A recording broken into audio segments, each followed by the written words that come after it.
Speaking of pedals, we did 5 pedals. Yeah. The first one we could talk about is the Satch Wah. Yes, I got it right here. Which is based off of your Vox Wah. Yeah, I always thought that the coolest part was that, actually, but no one ever sees it because it's on the ground. Big Bad Wah. Yeah. And you worked on that with our mutual friend, Mr. Bradley.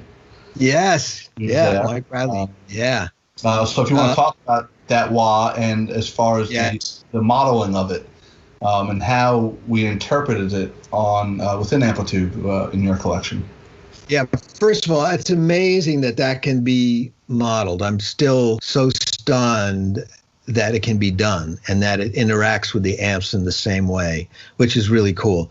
The genesis of that pedal was really the fact that I love the old pedals for the sound. And actually, the buffers wasn't so good. I mean, they just plugging into those old wah-wah pedals would degrade the sound a little bit.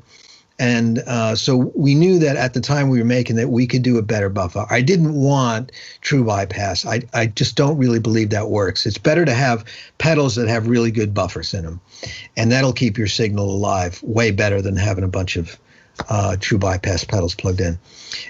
The other thing was that those old Vox Wahs had a beautiful tone to them, but they really were dealing with how they were, where they were going. The signal was then going into an old Marshall or a Fender or something like that.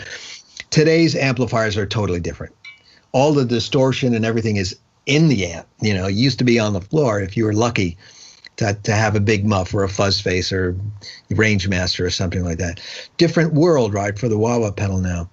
And so I thought, well, number one, we got to reculture the wah-wah pedal. We have to fix that little thing in the middle of the original Vox Wah curve that I always found annoying, where it just made the amp go away. It sounded kind of cool when you're like sort of gainy into a vintage amp, but when you're plugged into like a dual rectifier, it just didn't cut it, which is why I think the Crybabies got more and more focused, not so wide, and they wound up providing a lot of gain, which in essence is a good idea, but for someone who plays melodies with it, it was a bad idea because it was less expressive. It gave more power and meat, but I didn't need it for an 8-bar solo. You know what I mean? I was looking to be expressive with the wah-wah pedal. So I had to go back and say to Mike and the team at the time, this is what I'm looking for. It still has to be super expressive.